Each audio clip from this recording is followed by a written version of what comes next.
Icambere nashaka gushimira Nuzenya abamenyesha makuru bose bari ngaha. Murakoze cyane ku kibazo kuvyerekeye Nuzenya abakinyi ba equipe nationale bameze neza. Na kibazo dufite atari Nuzenya Kizigenza Frederic Sabiyumva afite akangorane gatoya, ariko ndibaza yuko ça devrait aller kugira ngo abe mu kibuga. Murakoze cyane ku kibazo. Kuri match ade ngene nabivuze mbere y'abakinyi tegezwa kwibagira Nuzenya match ade. Dufite urungamba ku munsi w'ejo dutegerezwa gutahukana. Na bintu vyo kwibaza ngo abarundi bategereje ikintu gikomeye cyane turindiriye ni qualification yo kuja muri Nuzenya mu mapuni. Ikibazo ca kabiri cari cerekeye mbega urabona yuko umugambi uzoshoka? we kuri jewe umugambi ni wari goye canke c'était trop facile. Nimba twari tugiye mu mapure nigeze kubivugana n'umuntu ndamubwira quel que soit umu adversaire ari imbere yacu dufite Nuzenya objectif yo kuja muri kane, si Tchad yo tubuza kuja muri kane. Si on est battu par les Tchadiens, nous kuvuga yuko na kintu qu'on pourrait attendre kugira ngo tuje muri kane, na place dufite muri kane. Ahubwo kuri jewe j'étais toujours focus kuri iyo objectif, na n'umunsi n'umwe kuvyerekeye abakinyi igihe tuvugana ndababwira uti kane 2027 nibaza yuko igihe mfata amabanga sinigeze mvuga uti dutegezwa kujya mu mapuri biki, navuze uti objectif ni kane 2027. Murakoze. Kuri Nuzenya abarundi sino babuza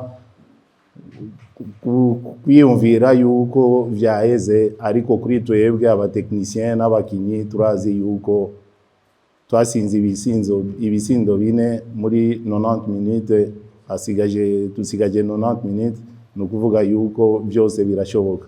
Ahubwo nabwiye abakinyi yuko nurundi rukino, on doit oublier match twakinye muri Tchad kugira ngo dutahukane insizi iwacu nawe. Murakoze. Murazi mu buzima no mu ijambo y'Imana bavuga uti udafite vision na ushika. None igihe mfata na mavugana n'abakinyi ndababwira uti kane 2027 ni objectif yacu, kane 2027 ni objectif yacu. Dushise muri Tchad ikintu twavuganye, twavuze uti umusoda yagiye muri Nuzenya mu rugamba naraba yuko ari muri desert cyangwa hariho neige hariho ibiki ategerezwa gukwana. Nico kintu cyonyene n'ijambo Nuzenya president d'honneur yashikirije abakinyi, niyo motivation yacu n'amatraitement batugiriye yaduhaye motivation isimba iyo twari dufise. Kandi ikibazo ca mbere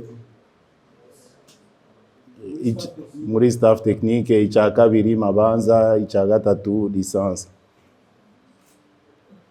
Ariwe ibintu sinzi, turabarundi cyane dushaka iki? Mumbwire ivyo mushaka, muje muri kane canke oya? None ivyo bibazo muriko murabaza ni ibibazo bizodushikana muri kane kwe?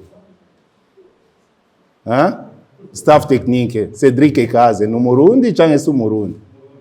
None navuze iki? Navuze uti kuja muri kane si kane yande, ni kane y'abandi. None inyishu murayifise?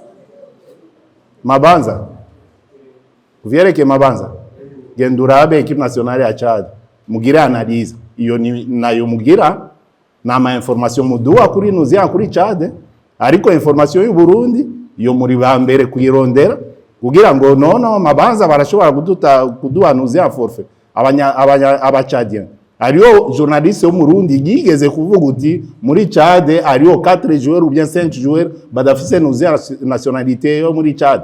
Oya, iyo niyo information nje nshaka.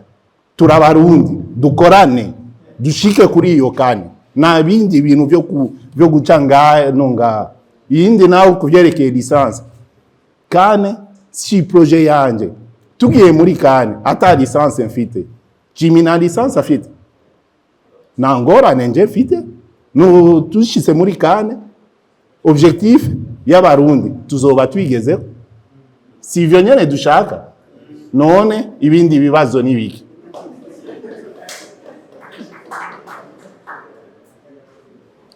twakinye na Chad sumugwi woroshe n'umugwi ukomeye n'abacadien igihe tuja muri nuzenya muri vestiaire ijambo ya motivation nigeze kubwira abakinyi nuko dutegerezwa kugira ikintu injamena ico abacadien bategerezwa kwibuka yuko abarundi bigeze guca nuzeya injamena nubwo ba mbere Chad isindwa ibisindo bine iwabo ariko sumugwi worosha kuri match retour dutegerezwa gukina dushiramwe inguvu nyinshi kugira ngo abacadien ni Dubai même pas une occasion yo kugira ngo baronke nuzenya espoir yuko bashobora gusinda ibisindo bibiri canke bitatu. Nishika muri Chad ariyo mengu mukinyi yigeze kuza arambaza uti kocha tuzagukina gute turaza kudefanda canke tukagira iki amubwira uti tuzodefanda canke tuzokwataka cyane il faut muri football ariyo umukocha je pense le plus titré ni Didier Deschamps trop critiqué kugira ngo oya Didier Deschamps agiruku ariko c'est le plus titré mu Bufaransa ejo dufite plan iyo twakoze muri Chad ça a bien fonctionné tuzoyikorerako tuzoshirako ibindi bintu kugira ngo dutahukane isinzi kuvyerekeye Jonathan na kibazo na kimwe kuvyerekeye Jonathan yarasose kubera ntiyashaka gufata riske yo kuguma mu kibuga ababaye kuko yagize nous en contact n'umu avant centre wo muri Chad.